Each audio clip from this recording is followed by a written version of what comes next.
Amigas y amigos, muy buenas tardes tengan ustedes. Los saluda con el afecto de siempre José Manuel Villalpando, aquí en una emisión más de su programa, La historia que quiero vivir, que como ustedes bien saben y muchos se los agradezco, está disponible, se sube, aparece, está listo para verse u oírse todos los sábados en puntito de las 5 de la tarde. Sí, a las 17 horas exactamente los sábados está listo el programa que corresponde a cada semana.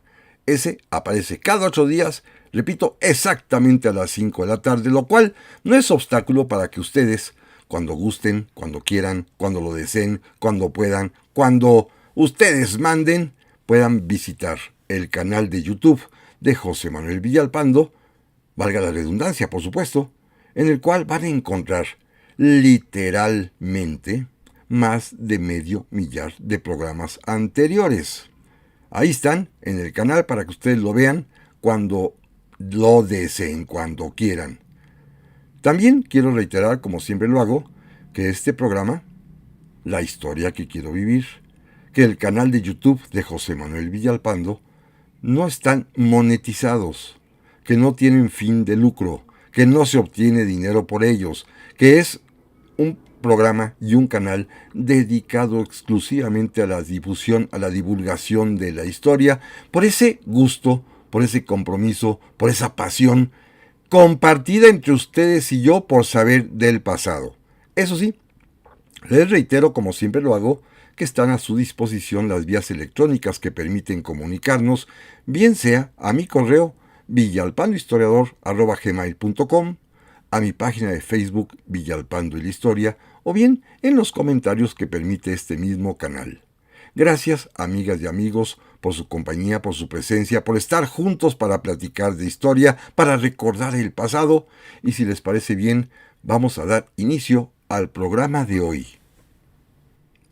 Porque, tal y como lo anuncié en su oportunidad, con este programa terminamos la serie que hemos dedicado para ilustrar en realidad de manera muy breve, rapidísima, quizás hasta superficial, el importante tema de las relaciones entre la Iglesia Católica y el Estado en México. En esta ocasión vamos ya a abordar los sucesos ocurridos durante el siglo XX que son sumamente importantes, pues los hay de todo tipo de signo, de todo tipo de coyuntura y con resultados que son los que al día de hoy vivimos en esta materia tan interesante como es la relación entre la Iglesia Católica y el Estado mexicano. Hace 8 días nos quedábamos precisamente hacia fin del siglo XIX y principios del XX en realidad, con la llamada época porfiriana, la dictadura de don Porfirio, para ser totalmente claros, en donde, comentábamos, se estableció una especie de statu quo, un modus vivendi, en las relaciones entre la Iglesia Católica y el Estado mexicano, debido sobre todo a lo que podríamos llamar buena voluntad de don Porfirio, pero también la buena voluntad de los obispos de la jerarquía eclesiástica. Tuvo excelente relación el presidente de la República con el arzobispo, los arzobispos y obispos mexicanos, sobre todo con la intermediación de su segunda esposa, doña Carmelita Romero Rubio, que logró aligerar las cosas, de tal suerte que el propio presidente se había comprometido a no aplicar de manera rigurosa las leyes de reforma, y la Iglesia a su vez pudo comprometerse a estar en paz y a respetar el statu quo generado a partir de las leyes de reforma, es decir, la prohibición de que tuviese bienes inmuebles sobre todo, y también pues la obligación de mantenerse ajena a todo fin político. A su vez, el presidente permitió, como lo señalábamos, la llegada a México de órdenes y congregaciones educativas como lasallistas, maristas, salesianos, etc. Y también la Iglesia, a su vez, de alguna manera apoyó la tranquilidad y la paz social sin armar alborotos. Pero llegó la Revolución Mexicana y con ella una etapa diferente en la historia de esta relación. Quizá porque muchos de los revolucionarios eran de los llamados radicales. Quizá porque muchos eran liberales a la antigua usanza. Quizá porque muchos eran simple y sencillamente, como se les llama, ateos. Algunos quizá masones y otros quizás totalmente agnósticos que no creían en nada. En los momentos en que se debate la Constitución de 1917, en la cual, en un principio, en el proyecto constitucional que presentó Venustiano Carranza, estaban incorporadas la misma situación jurídica que la Iglesia Católica tenía a partir de las leyes de reforma y de su incorporación a la Constitución del 57 por el presidente Lerdo, que se reducen simple y sencillamente que la Iglesia no puede tener bienes inmuebles, a que la Iglesia y sus miembros sobre todo no pueden votar, y a que no existe reconocimiento jurídico a la personalidad de la Iglesia ni relaciones con ella, porque México es un estado laico. Todo esto que se incorporó también a la Constitución del 17, algunos diputados del bloque radical, particularmente Francisco J. Mújica, un michoacano, que antes de ser revolucionario había sido seminarista y que seguramente acabó mortificado o dolido, ofendido, molesto con la Iglesia Católica, decidieron ir un paso más adelante. No les bastaba con la condición que la propia Ley Suprema del 57 ya establecía para la Iglesia, que repito, no poder tener bienes inmuebles, no votar y, sobre todo, el Estado laico y negar reconocimiento oficial a las iglesias, sino que decidieron avanzar e imponerle, en el artículo 3 primero, que habla de la educación, imponer la prohibición de que en las escuelas, tanto primarias como secundarias, medias y aún profesionales, se prohibió terminantemente la intervención en ellas, como maestros, como directivos o como planteles inclusive de la Iglesia Católica. Quedaba pues prohibida la enseñanza, no religiosa, sino la enseñanza de religiosos, sean sacerdotes, sean frailes, sean monjas, no podían enseñar en los planteles de educación en México, ni en la educación pública, ni tampoco en la educación privada. Es decir, prohibir absoluta y totalmente que los miembros de la Iglesia Católica pudiesen enseñar en ninguna escuela. Y también se añadió el famosísimo artículo 130 de la Constitución, por medio del cual se estableció una serie de restricciones a la Iglesia Católica. Por ejemplo, que no podría existir culto público, es decir, que los servicios religiosos tendrían que estar constreñidos al interior de los templos, que no podrían dar misa o hacer peregrinaciones en las calles, en el exterior de los templos.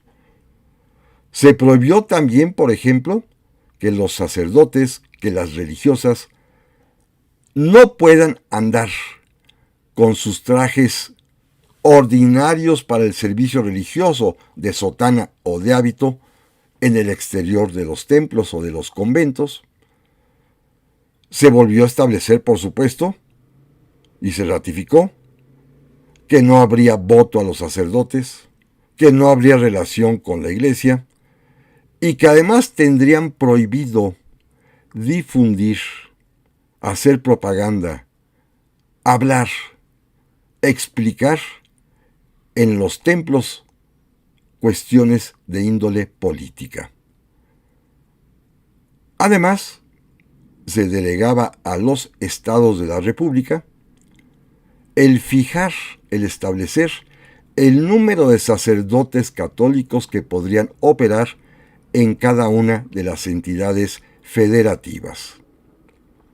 En otras palabras, la nueva Constitución de 1917 no solamente pues reiteró lo que ya estaba vigente gracias a la Carta Magna anterior, sino que impuso, adicionó, añadió otro tipo de prohibiciones que naturalmente la jerarquía católica sintió como ofensivas, como dañinas, como excesivas. Esta propuesta del artículo 130 y del artículo 3, que será aprobada por el constituyente y quedará incorporada a la Constitución de 1917, va a ser el elemento generador de los conflictos graves que a lo largo del siglo XX, sobre todo en sus primeras décadas, se van a vivir. Insisto, ya tenían un estado limitado de actuación conforme a la antigua Constitución del 57 que había incorporado las leyes de reforma, particularmente la prohibición de contar con bienes inmuebles, segundo, la de no votar, y tercero, el desconocimiento a la personalidad jurídica de la Iglesia y obviamente el Estado laico sin ninguna relación con ella, con la Iglesia católica. Pero ahora se añadieron medidas más restrictivas, particular y fuertemente la de la educación, impidiendo que sacerdotes y monjas puedan ser maestros en cualquier tipo de escuela, y sobre todo la relativa al culto público, que afectaba grandemente porque todos sabemos que el catolicismo mexicano pues no solamente se practica en el interior de los templos, sino que también tiene muchas expresiones a cielo abierto en las calles, en los campos, en las plazas, en los atrios, además de la prohibición de que vistieran su vestimenta sacerdotal, así como, y esto es también sumamente importante, en que no divulgaran ni hablaran ni hicieran propaganda de índole política en los servicios religiosos. Esta situación se va a mantener pues más o menos así, sin mayor fricción, pero con la molestia católica evidentemente, durante el gobierno del presidente Venustiano Carranza, durante el gobierno del presidente Álvaro Obregón, pero se va a convertir en un conflicto cuando llegue a la silla presidencial Plutarco Elías Calles. Él sí no era católico. En realidad no sabemos qué religión profesaba. Practicaba, eso sí, el espiritismo. Y tenía algunos amigos como su secretario de Industria y Comercio, Luis N. Morones, que eran abiertos enemigos de la religión católica. Y decidieron, pues, crear problemas en materia religiosa. Lo primero que hicieron, y ya lo platicábamos aquí hace más o menos un año, fue fomentar la aparición de un cisma, de una iglesia católica mexicana, creada por sacerdotes mexicanos que estaban en desacuerdo con la Iglesia Católica de Roma, sobre todo en el apartado, en el punto específico de que la Iglesia Católica impone el celibato, el no casarse a los sacerdotes, y estos sacerdotes decidieron fundar su propia iglesia y permitir naturalmente el matrimonio. Iglesia que fue encabezada por un sacerdote al que se le llamó el Papa mexicano, el padre Joaquín Pérez, del cual, repito e insisto, y lo pueden ustedes buscar en los archivos, ya platicábamos el año anterior. Este fue el primer paso.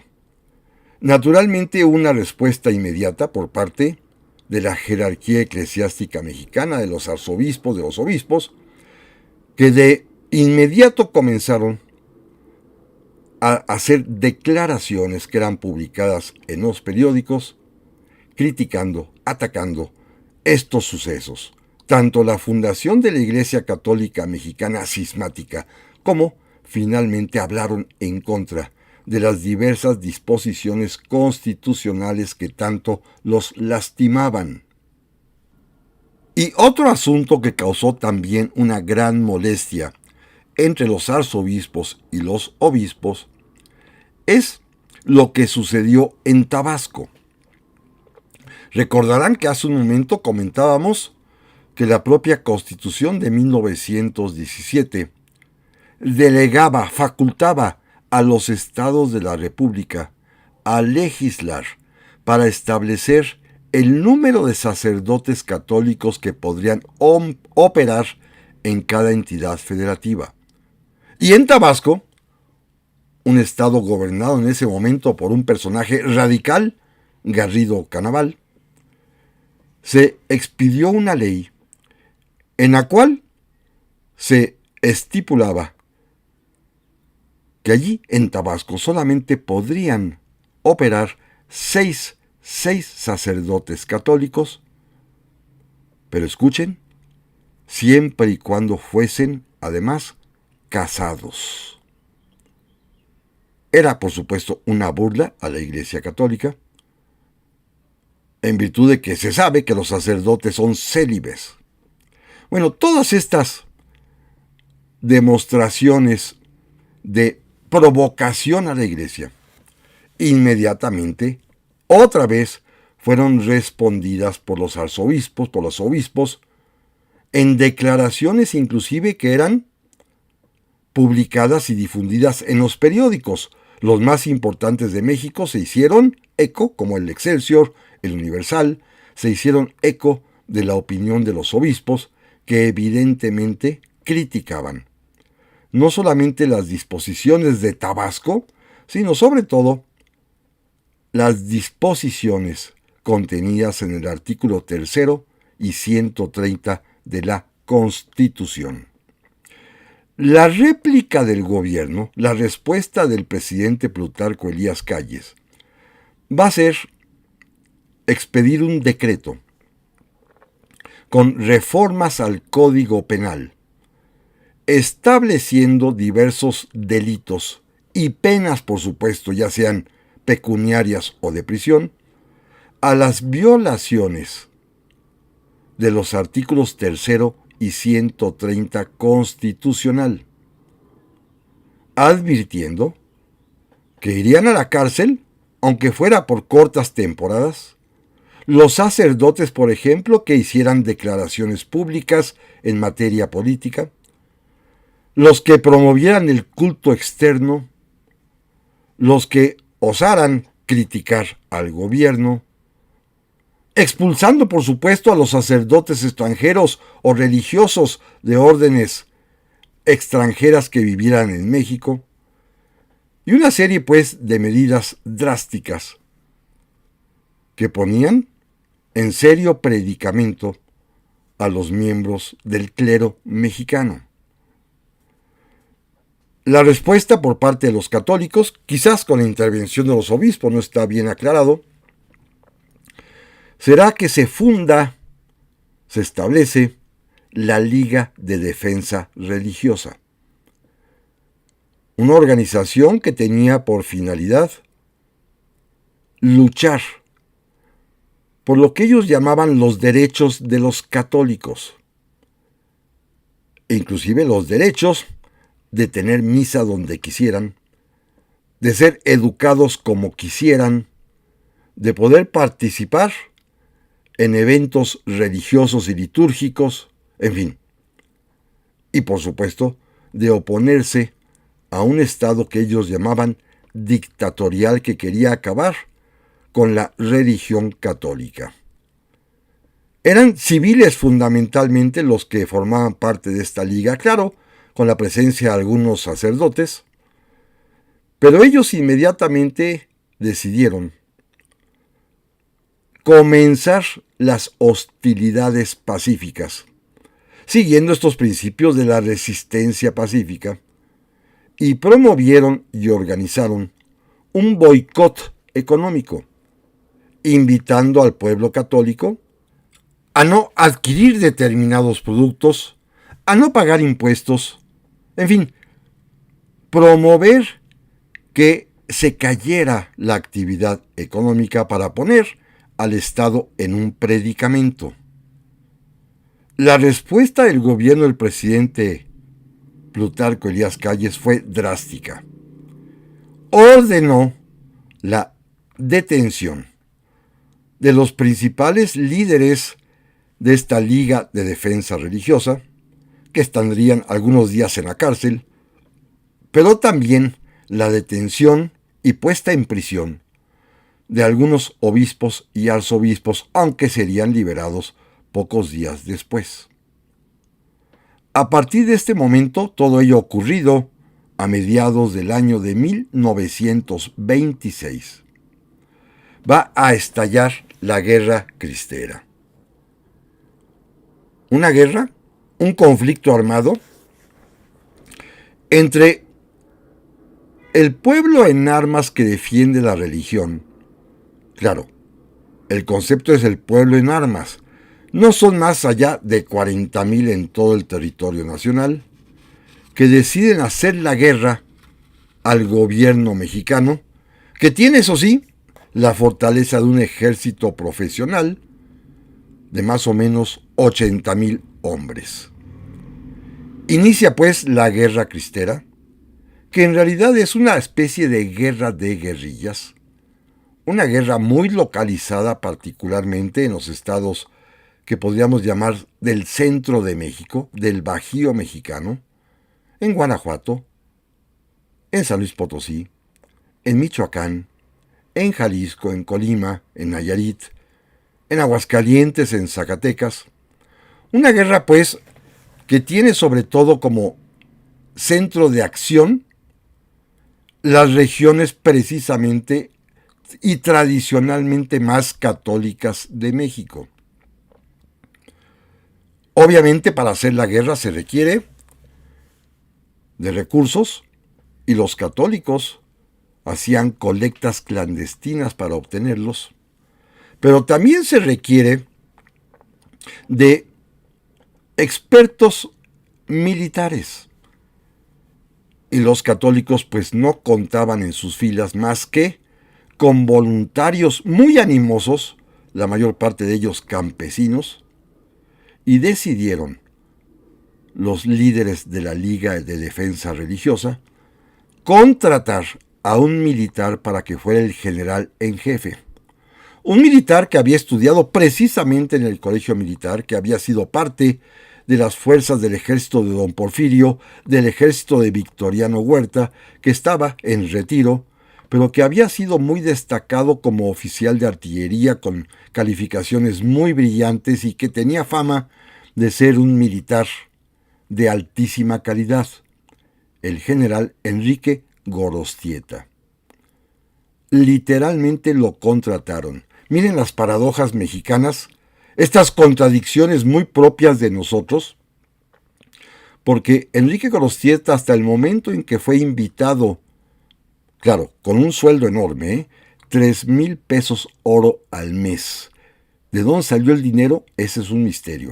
Estas colectas que hacían los católicos de la Liga de Defensa Religiosa, que seguramente tocaban puertas muy altas de personas muy ricas que seguramente de manera clandestina y por abajo del agua daban dinero, permitieron pagarle al general Gorostieta 3,000 pesos al mes, a pesar de que él, durante su juventud, durante su edad adulta, cuando fue militar, era ostensiblemente liberal y hasta masón.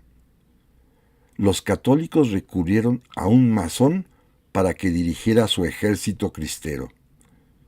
Con el paso de los años, con el paso del tiempo, las cartas del propio Gorostieta a su esposa, que se queda en la Ciudad de México, ya indicarán un cambio de mentalidad y se volverá muy católico, pero en su origen es un masón al que contratan. En cambio, Otra contradicción enorme: el gobierno mexicano confía las operaciones militares en contra de los cristeros a el general Joaquín Amaro, un habitante originario nayarita, radical, masón, liberal.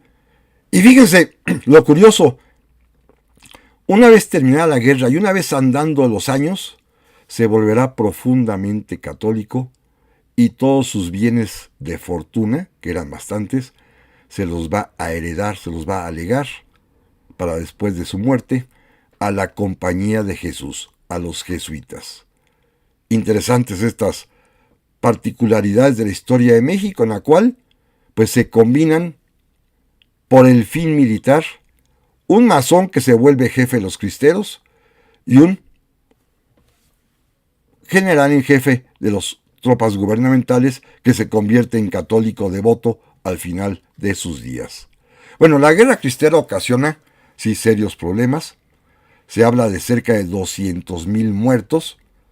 Efectivamente son más famosas las matanzas que realizaron las tropas del gobierno, fusilando a diestra y siniestra, inclusive a una cuarentena de sacerdotes, pero también llama la atención que alguno de ellos, convertido en líder guerrillero, asaltó un tren de pasajeros y causó una mortandad horrible de más de 100 personas asesinadas. Es decir, la violencia, la sangre, el encono, el odio, convertida en una tragedia nacional en la parte céntrica de México. Quizás el momento más climático, el momento más difícil, cuando ya los cristeros comienzan a darse cuenta que están perdiendo la guerra, simple y sencillamente por la supremacía militar del ejército mexicano, que inclusive utilizó aviones de combate para ametrallar, por ejemplo, el monumento a Cristo Rey y los campos de entrenamiento de los cristeros. Cuando ya los cristeros precisamente veían que estaban por ser derrotados, deciden recurrir a otro tipo de artimañas. Ignoraban que Álvaro Obregón, quien había sido reelecto a la presidencia, estaba a favor de un arreglo con la iglesia para terminar el conflicto. Por alguna razón extraña, los cristeros odiaban a Obregón mucho más que a Plutarco Elías Calles y decidieron eliminar, asesinar, quitar de en medio al manco de Celaya, al general Álvaro Obregón. Y todos conocemos esa historia en la cual el presidente electo sería asesinado a balazos durante una comida que sus partidarios le organizan en un restaurante en el sur de la Ciudad de México, cuando un dibujante, un supuesto dibujante, se acerca a sus espaldas, le muestra las caricaturas que ha realizado y en un descuido saca su arma y le da varios disparos, matándolo de inmediato. Pero de esto, amigas y amigos, no se vayan, vamos a regresar para platicar en un momentito más. Ya estamos aquí, amigas y amigos, para la segunda parte del programa de esta semana, último que dedicamos a esta breve, sintética historia de los conflictos entre la Iglesia y México, y ahora estamos platicando de lo sucedido a lo largo del siglo XX mexicano. Exactamente, estamos ya en el año de 1928, cuando la guerra cristera tiende a declinar, por razones evidentemente prácticas. Los cristeros no pueden oponerse al poderío del ejército federal y deciden recurrir al asesinato del presidente electo Álvaro Obregón, que ejecuta un personaje de nombre José de León Toral, a quien acompañaron en el juicio al que fue sometido, de quien supuestamente sería el autor intelectual del mismo, la famosísima Madre Conchita, a la que nunca se le pudo probar que haya tenido que ver, porque simple y sencillamente y esto es terrible, la propia Iglesia Católica, la propia jerarquía, los obispos, decidieron que ellos dos serían únicamente los culpables. Bueno, la muerte de Obregón va a causar un problema inmenso, inclusive con repercusiones internacionales, y como fue cometida por un fanático religioso, que es quien lo asesina, hasta el propio Vaticano va a tratar de paliar las cosas y promover que ya cesen las hostilidades, que termine la guerra. Curiosamente, el propio gobierno mexicano, a pesar del asesinato de Obregón, que se dijo de alguna manera beneficiaba al grupo en el poder, estuvo dispuesto también a lograr la paz. Los obispos mexicanos igualmente, ante el grado tremendo ya de exasperación cristera que habían ocasionado un magnicidio, también se convencieron de que era indispensable llegar a un acuerdo. Miren, para suplir a Álvaro Obregón, como todos sabemos, fue propuesto y asumió la presidencia de la República Emilio Portes Gil, un político de segunda a tercera línea, que al parecer estaría a las órdenes de Plutarco Elías Calles. Inclusive José Vasconcelos lo llamó el pelele, el primero de los peleles que obedecían al jefe máximo. Pero en realidad hoy sabemos que Portes Gil, un político nato, logró captar, a pesar de que él era masón, logró captar la importancia de lograr un acuerdo de paz. Había que pacificar y tranquilizar a México, de alguna manera siguiendo, como ejemplo, la política de don Porfirio. Se combinaron, pues, las circunstancias. Algo importante que había que destacar es que en 1926, cuando inicia la guerra, fue el propio clero, fueron los propios obispos, los que decidieron suspender el culto religioso y cerrar las iglesias. Los sacerdotes y los obispos son los que clausuran y cierran las iglesias. Y ahora estaban ya muy preocupados y utilizaron la intermediación de la Iglesia Católica de los Estados Unidos. Los obispos mexicanos platican con el embajador de Estados Unidos en México, y el embajador Dwight Morrow se entrevista con el presidente Portes Gil, le expone que los obispos están en disposición de negociar. Y el propio Portes Gil, que también ya lo había pensado antes, porque desde el momento en que fue asesinado Obregón, cuando el presidente Calles lo designó secretario de Gobernación, le planteó al titular del Poder Ejecutivo la conveniencia de suavizar la aplicación de la ley, de esta ley que imponía severos castigos, repito, a los sacerdotes que vestían con sotana, a los que osaban dar misa en público, bueno, hasta la gente común y corriente que portaba medallitas y escapularios se las llevaban a la cárcel. Portes Gil le sugirió al presidente Calles ya no aplicar esa ley.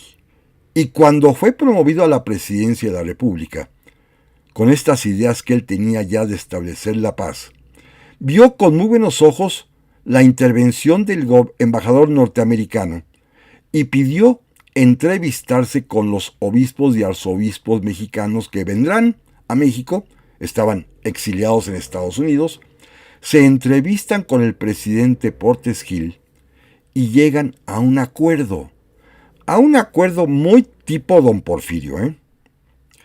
El Estado mexicano, el gobierno mexicano no deroga las leyes, pero promete aplicarlas con suavidad solamente en casos necesarios, cuando haya algún sacerdote alborotador. Y a su vez, la Iglesia, los obispos, los arzobispos, reabren el culto público y se van a portar bien. En pocas palabras, este es el arreglo. Un arreglo que trae otro tipo además de consecuencias. Por ejemplo, el gobierno mexicano, que no va a aplicar la ley si no es necesario, también va a permitir de manera subrepticia que regresen sacerdotes del extranjero, aún extranjeros, que se reabran las escuelas católicas, claro, disimuladamente, fingiendo no serlas, y una serie de, convivencia secreta con la Iglesia. Se llama esto los Acuerdos de 1929 y van a dar lugar a lo que se conoce en nuestra historia como el modus vivendi. La manera como entre 1929 y hasta 1992 se llevaron de manera secreta, clandestina, pacífica, amigable inclusive, las relaciones entre la Iglesia y el Estado. Repito, Portes-Gil lo único que hizo, claro, a partir de su buena disposición para negociar, fue aplicar la misma receta de don Porfirio. La ley es la ley establece claramente que no hay relación con la Iglesia, la ley establece una serie de prohibiciones, pero el Estado no la aplica, siempre y cuando la Iglesia se comporte correctamente en materia política. Estos son los arreglos del 29 y el modus vivendi a que va a dar lugar. Se va a poner a prueba de manera exitosísima. Al poco tiempo, para 1934, cuando haya una terrible epidemia de fiebre aftosa en México, cuando la única manera de liquidar esta devastación biológica es matando al ganado, y los campesinos mexicanos se niegan a que los empleados de la Secretaría de Salubridad vayan a ejecutarlos, y el Estado mexicano tiene que recurrir a la Iglesia para que los sacerdotes acompañen a las brigadas sanitarias y cumplan con esta terrible obligación de matar al ganado. Eso establece una clara armonía, que fíjense, se va a perfeccionar con una especie de amistad secreta, con una especie de relación clandestina de primer nivel que se va a dar precisamente entre michoacanos. El presidente Lázaro Cárdenas, michoacano por supuesto, se va a llevar estupendamente bien en lo privado con el arzobispo primado de México, Luis María Martínez, también michoacano. Entre los dos consiguen que se den unas relaciones armónicas, casi perfectas, estupendísimas entre la Iglesia y el Estado.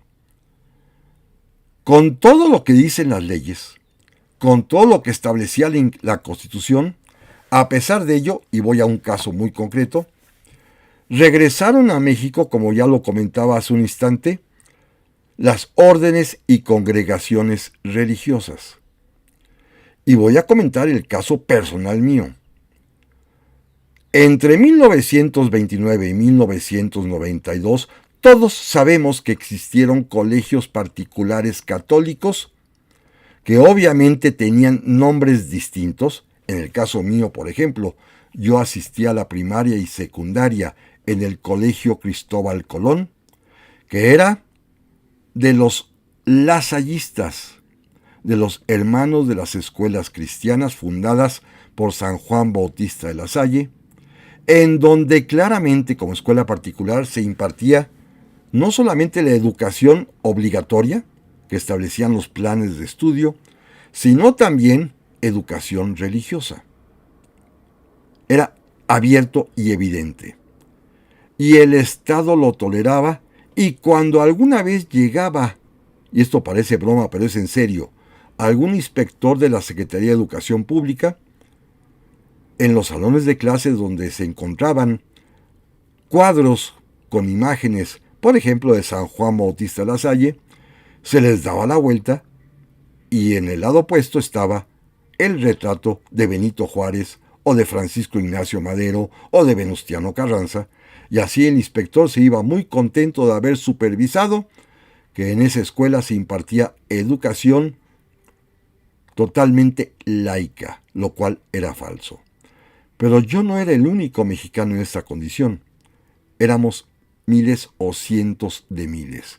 Inclusive, algún presidente de la República, Miguel de la Madrid, también estudió en escuelas así. Era algo abierto y público. Los altos funcionarios de la Federación, presidentes, secretarios de Estado, senadores, diputados, enviaban a sus hijos y a sus hijas a escuelas católicas, de religiosos o de monjas. Era clarísimo y abierto. Igualmente, el Estado mexicano, por ejemplo, va a apoyar al arzobispo Luis María Martínez para construir la gran plaza que hay todavía en la Basílica de Guadalupe, y el Estado mexicano va a permitir y a aceptar que el Vaticano, que el Papa, designe al primer cardenal mexicano, al cardenal Miguel Darío Miranda. Un cardenal ya mexicano por primera vez en nuestra historia, cosa que fue aceptada sin decir nada por el Estado mexicano. Este es el modus vivendi.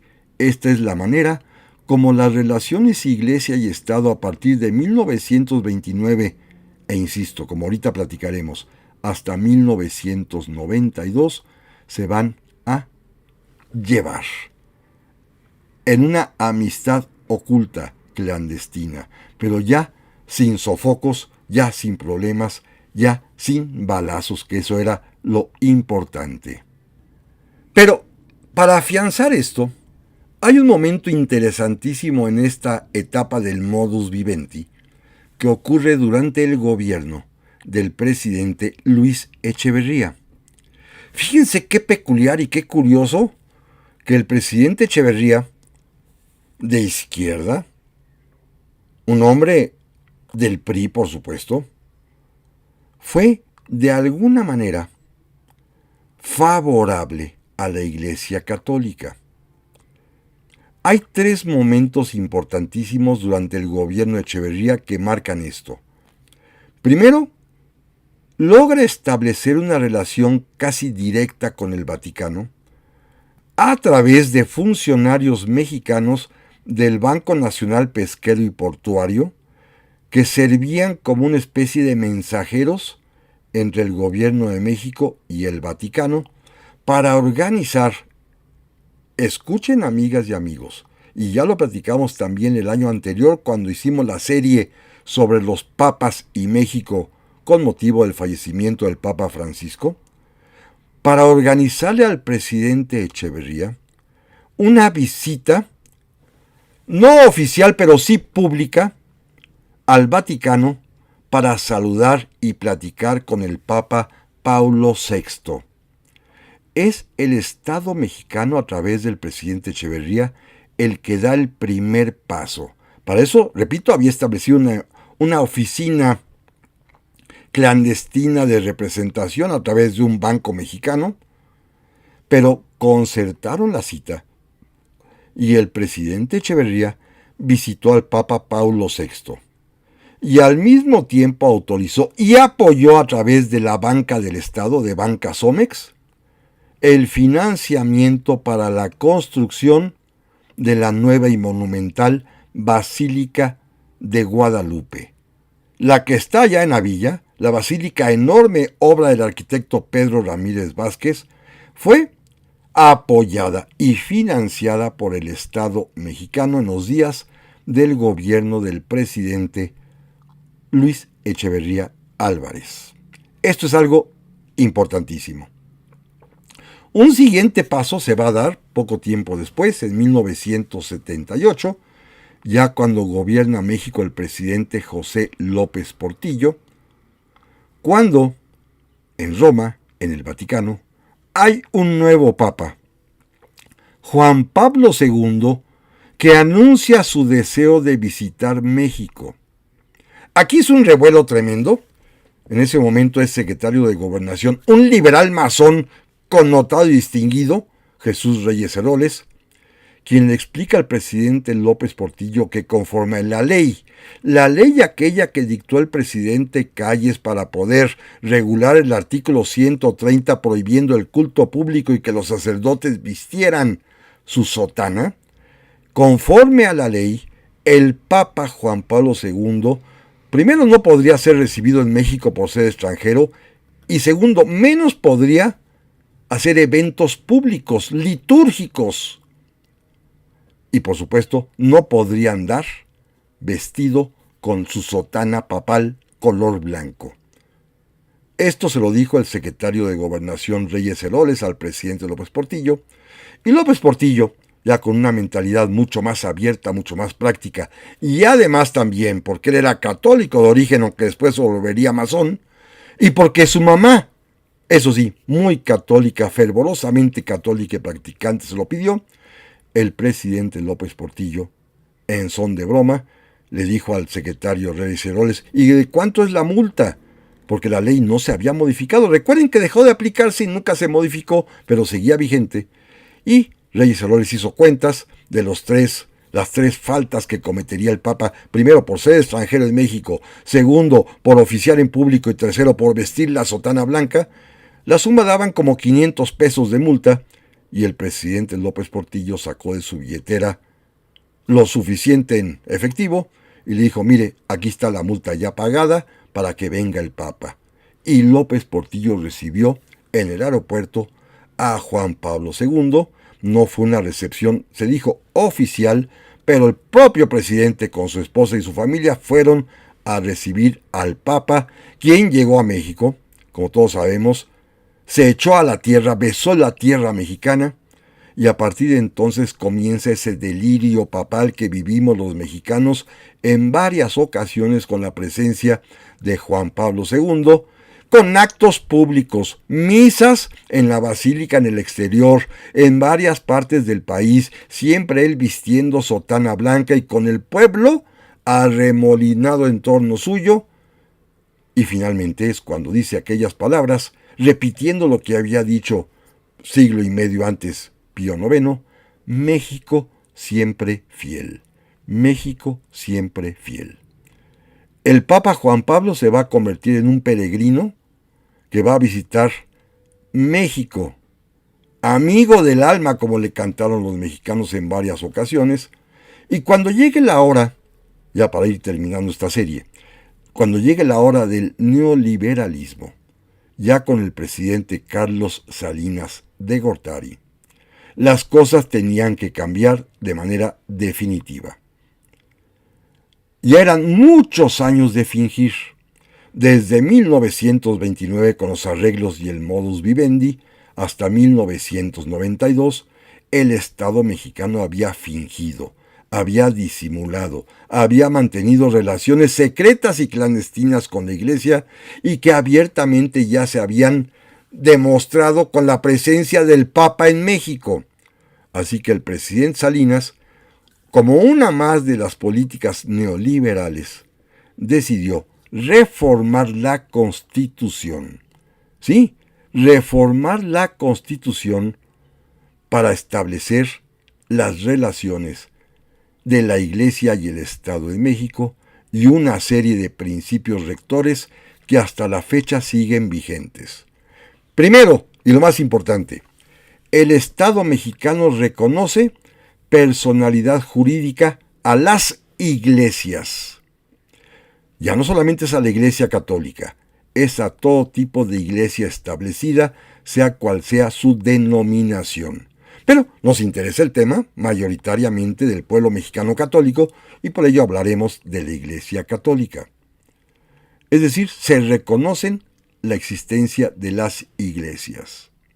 Segundo y bien importante, se establecen relaciones oficiales diplomáticas con la Santa Sede, es decir, con el Estado Vaticano.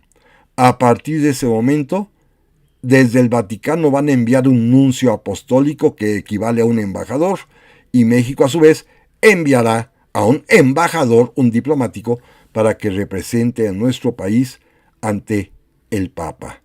Hay pues relaciones oficiales diplomáticas entre la Iglesia del Vaticano y el Estado mexicano. Otra cuestión muy importante. La Iglesia a partir de ese momento puede adquirir bienes, ya puede tener bienes propios. Eso sí, se establece que los bienes serán de la Iglesia a partir de 1992 los que se compren o construyan.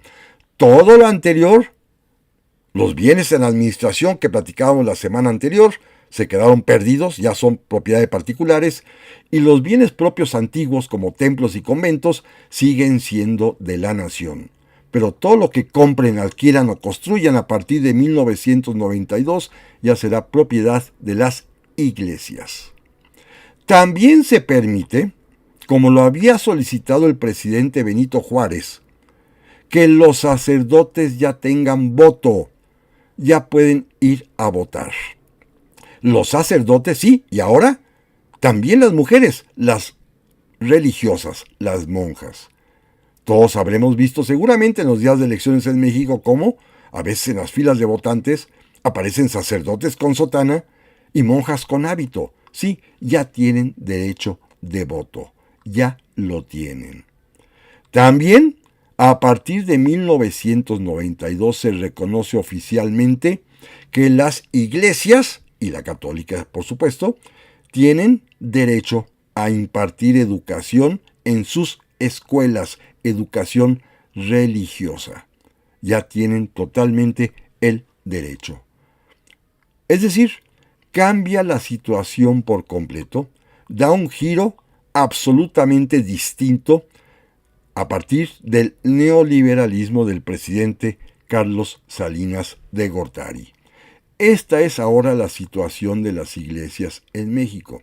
Inclusive, ahora las iglesias y los sacerdotes son también causantes del impuesto sobre la renta. Se modernizó pues toda la relación con la Iglesia Católica. Esto pues ocurre a partir del neoliberalismo.